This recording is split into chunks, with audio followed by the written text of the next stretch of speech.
संजय राऊत माध्यमांशी बोलतायत, थेट जाऊयात.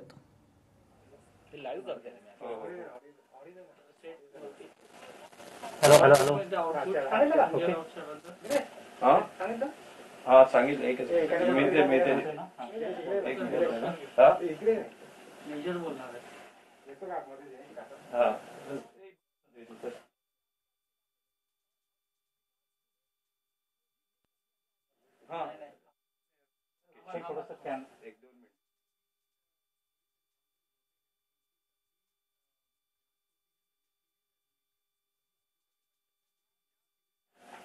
राउत साहब, जिस तरह से आज सुबह की घटना है, यूपी का कुख्यात डॉन विकास दुबे एनकाउंटर में मारा गया है, आपकी पहली रिएक्शन क्या है? देखो, ये तो होना ही था और लोग इसी घटना का और यही न्यूज का इंतजार कर रहे थे जब वो पकड़ा गया या जब वो एब्सकॉन्डिंग था या भाग गया था. पुलिस के 8 अधिकारी, जो 8 पुलिस वाले के ऊपर जिस प्रकार से हमला हुआ, हत्या हुई, तो मुझे लगता है ये यूपी सरकार या किसी भी सरकार का एक प्रतिष्ठा का विषय बन जाता है. बात सिर्फ उत्तर प्रदेश या की योगी सरकार की नहीं है.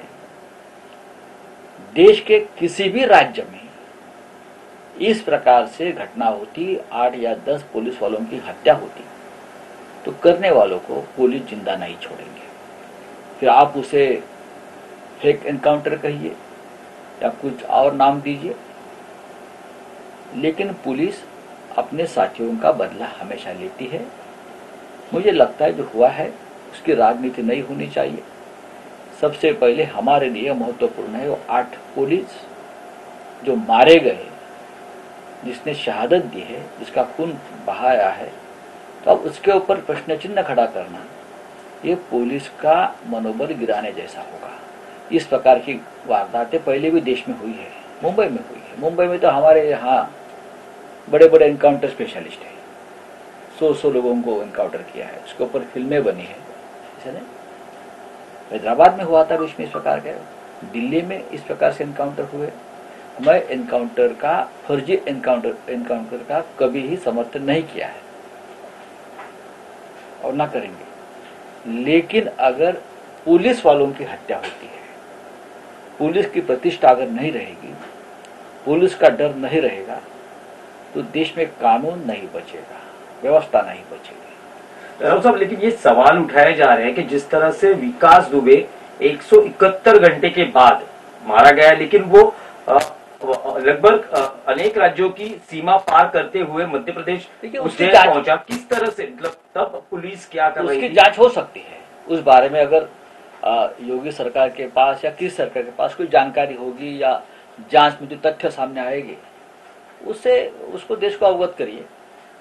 उसमें कोई दो राय नहीं है कि वो कैसे भाग गया, उसको किसने मदद की, उसके साथ किसके संबंध थे. लेकिन अगर यूपी की राजनीति या बिहार की राजनीति और भी राज्यों की राजनीति देखिए, तो अब इस प्रकार के असामाजिक तत्वों को राजनीति में बहुत ही महत्व मिल गया है. ये नहीं होना चाहिए, इसलिए इस प्रकार के हादसे होते हैं. डर और खौफ नहीं रहा वर्दी का. जिस दिन वर्दी का खौफ कम हो जाएगा तो लॉ एंड ऑर्डर, कानून व्यवस्था खत्म हो जाएगी. लेकिन लगभग 60 से ज्यादा गुने या मामले, आपराधिक मामले विकास दुबे पर चल रहे थे, तब क्यों विकास दुबे पे कार्रवाई नहीं हुई? अब जाके जो नौबत आई है, जिस तरह से यूपी पुलिस भी कटघरे में है. ऐसे मामले में हमेशा सभी राजनीतिक दल कटघरे में खड़े होते हैं. सिर्फ सरकार की बात नहीं है. ये विकास दुबे का जो प्रोडक्शन है वो आज का नहीं है, वो बहुत सालों से राजनीति कर रहा है, बहुत सालों से यूपी में. मैं उनके बारे में जो जानकारी मैं रखता हूँ, हमने पढ़ना शुरू किया था, तो उसके लिए किसी एक सरकार या एक पार्टी को जिम्मेदार नहीं ठहराना चाहिए. पूरी राजनीति उनके लिए जिम्मेदार है.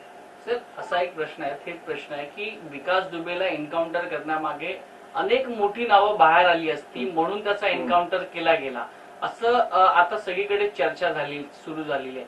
आपल्याला काय वाटतं यामध्ये किती तथ्य, आणि असे याआधी देखील आपण अनेक आरोपी पकडलेले आहेत, त्याच्यातून काही नावं बाहेर आली नाही तर विकास दुबेकडून येऊ शकली असती का आणि त्यामुळेच एन्काउंटर झालाय का? बघा, माझं हा एक अभ्यासाचा विषय नेहमी राहिला, राजकारणातली गुन्हेगारी, अंडरवर्ल्ड, पोलीस. विकास दुबे सारखी लोक जी निर्माण केले जातात ती अनेक राजकारण्यांची गरज असते. त्या त्या भागावर नियंत्रण ठेवण्यासाठी, निवडणुका जिंकण्यासाठी, खंडण्या गोळा करण्यासाठी, पैसे जमा करण्यासाठी अशा प्रकारचे दहशत निर्माण करणारे लोक काही राज्यांमध्ये राजकारणी पोचतात, पोलीस सुद्धा त्यांची निर्मिती करतात. त्यातलंच एक विकास दुबे प्रकरण आहे.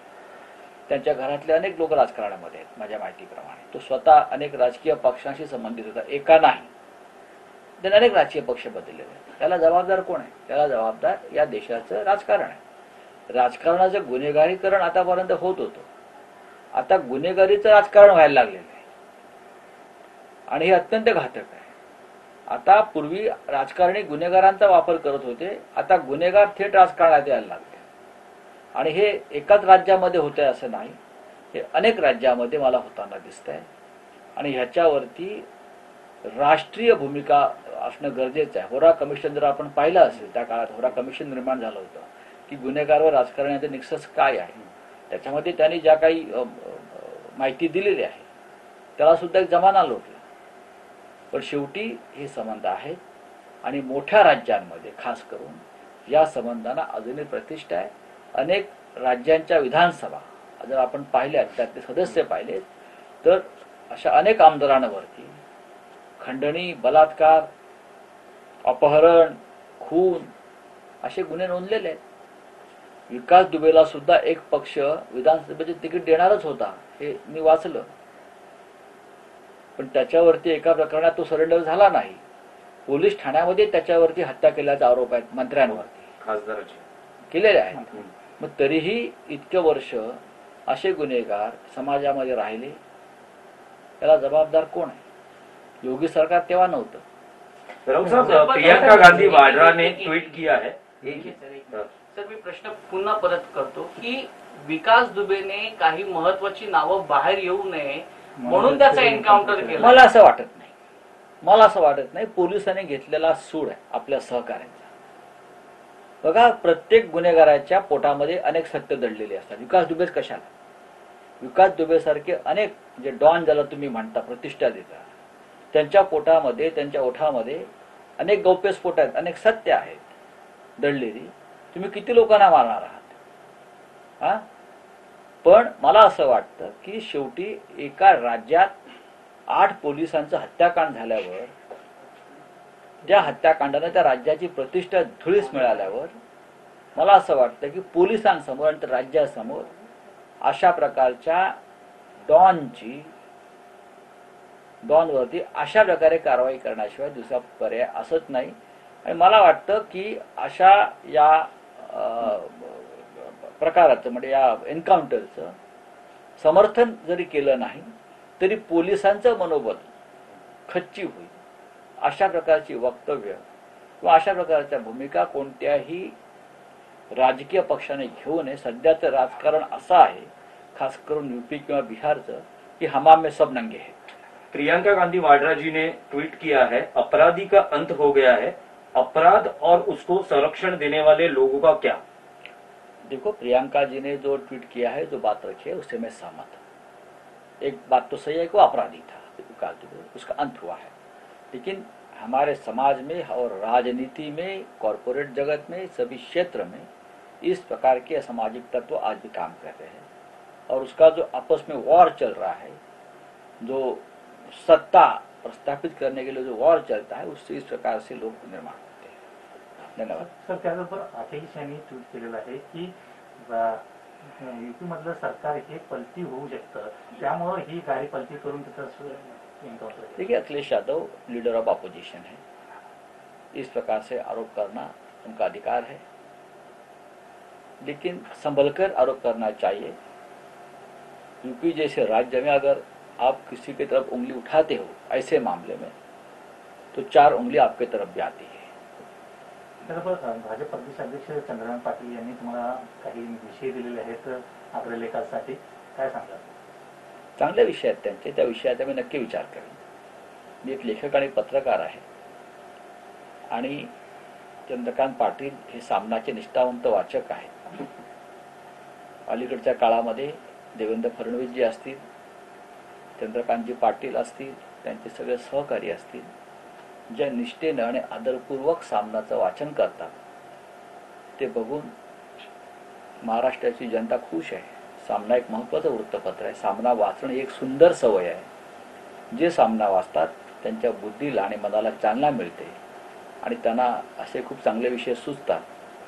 अशा विषयांचा आम्ही नक्की स्वीकार. त्याचबरोबर देवेंद्र फडणवीस यांनी देखील सांगितलेलं आहे की कोरोनाच्या विषयावर देखील आग्रह केला हा. त्यांनी जर सामनाचे अग्रलेख गेल्या महिन्याभरातले काळजीपूर्वक पाहिले, किंबहुना ज्या दिवसापासून करोना आला त्या काळातले महिन्याभरातले अग्रलेख पाहिले, रोखठोक पाहिले, तर त्यांचा गैरसमज दूर होईल. पण ठीक आहे, ते सामना वाचतात.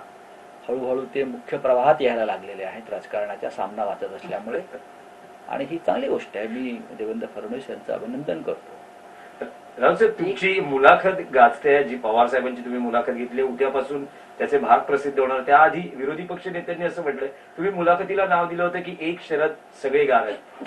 विरोधी पक्ष नेते म्हणतायत की एक नारद सगळे गारद. अशा पद्धतीचं टीका केली जाते. टीका किंवा विडंबनात्मक त्यांनी मुलाखतीवर भाष्य आता केलं. विकास दुबेवरून हा विषय इथे कुठे टाकला? तुम्हाला मुलाखत गाजते त्यामुळे मुलाखत गाजणार. एक तर ती शरद पवार साहेबांची आहे आणि दुसरी संजय राऊतांनी घेतली. त्याच्यामुळे हे सगळं आता होणार. कोणी डरकाळ्या फोडतील, कोणी कावकाव करतील, कोणी चिवचिव करतील. मुलाखत आहे, पवार साहेबांची मुलाखत आहे. आणि तुम्ही जे म्हणताय विरोधी पक्ष नेत्यांनी एक शरद एक नारद एक नारद, बाकी सगळे गारद. त्यांनी एक शरद बाकी गारद वरती ही कॉमेंट केलेली असेल तर त्यांना मी सांगू इच्छितो, हे जेव्हा राजकारणात नव्हते आमचे देवेंद्रजी, त्याच्या आधी शरद पवारांच्या राजकीय झंझावातावर माननीय बाळासाहेब ठाकरे यांनी मार्मिकमध्ये एक अग्रलेख लिहिला होता. त्या अग्रलेखाचं हे टायटल आहे. म्हणजे बाळासाहेबांनी म्हटलं होतं त्या काळामध्ये एक शरद बाकी गारद. खरं म्हणजे बाळासाहेबांनी तेव्हा दोन शरदांविषयी म्हटलं होतं. दुसरे शरद होते शरद जोशी, तेव्हा त्यांनी दोन शरद सगळे गारद म्हटले होते. आता एक शरद नाही आहेत ते, त्याच्यावर राहिले एकच शरद आहे. तेव्हा थोडस अजून अभ्यासामध्ये त्यांना बेस पक्का करावा लागेल. राजकीय अभ्यासामध्ये हे बाळासाहेबांचं वाक्य आहे.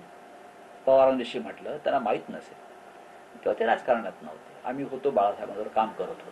नाही, ज्या पद्धतीने प्रोमोज येत आहेत, काही विधानं पवार साहेबांची ज्या प्रोमोज मध्ये आहेत, त्यामुळे पवारांचे जे राजकीय विरोधक आहेत ते घाबरलेत असं वाटतं का? किंवा त्यांनी पवारांना कोणी राजकीय विरोधक असू नये.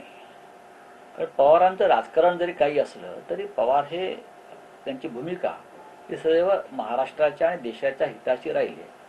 त्यांनी राज्याचे किंवा देशाचं अहित करून कुठलं राजकारण आतापर्यंत केलंय असं मला तरी वाटत नाही. विरोधकांच्या पोटात गोळा आला असेल तर उतरवू आम्ही. अनेक राजकीय गौप्यस्फोट असल्यामुळे कदाचित ती मंडळी घाबरली आहेत का? विरोधी पक्षांना किंवा राजकारणात जे काम करतात त्यांनी सगळ्या गोष्टी पचवायला शिकलं पाहिजे. आणि करोनाच्या काळामध्ये असे काढे पचवायची फार गरज आहे. सध्या बरेच लोक काढे वगैरे पित आहेत आणि आयुर्वेदाशी संबंध आहे सगळ्यांचा. हा काढा आहे, ती मुलाखत नाही. तो पचवायला पाहिजे सगळ्यांना. तुम्ही या मुलाखतीमध्ये वेगवेगळे प्रश्न विचारलेत की तुमच्या हाती रिमोट कंट्रोल आहे का, लॉकडाऊन मध्ये तुमची भूमिका वेगळी होती, तर तुम्हाला मनासारखी उत्तरं मिळालेली आहेत का या मुलाखतीमध्ये? माझा जो का अनुभव आहे बाळासाहेब ठाकरे आणि शरद पवार या दोन नेत्यांविषयी, ते कोणत्याही प्रश्नाचं उत्तर टाळत नाही. काही खूप ज्येष्ठ नेते आहेत राजकारणातले, भीष्म पितामह आहेत ते सगळे. बाळासाहेबांच्या मी 100च्या आसपास मुलाखती घेतलेल्या आहेत. बाळासाहेबांना विचारलेल्या कोणत्याही प्रश्नाचं उत्तर बाळासाहेबांनी कधी टाळलं नाही किंवा त्या उत्तराची किंवा प्रश्नाची दिशा बदलली नाही. जे त्यांच्या पोटात आणि मनात आहे ते त्यांनी सरळ त्याचं उत्तर दिलंय. मला असं वाटतं शरद पवार सुद्धा त्याच पद्धतीनं संवाद साधतात. त्याचबरोबर शिवसेनेचा एक अंतर्गत प्रश्न आहे ज्या पारनेरमधील नगरसेवकांनी राजीनामे दिले होते ते पुन्हा शिवसेनेत आलेले आहेत. विजय आवटे यांच्या राजीनाम्याची मागणी केली आहे त्यांनी. त्याच्याविषयी माझ्याकडे माहिती नाही. हा स्थानिक विषय मी आपल्याला सांगितलं. हा पूर्णपणे स्थानिक विषय आणि शिवसेना पक्षप्रमुख या विषयावरती स्वतः लक्ष घालत असल्यामुळे त्याच्यावरती आता मी बोलणं बरोबर नाही. धन्यवाद. थँक्यू. तुम्ही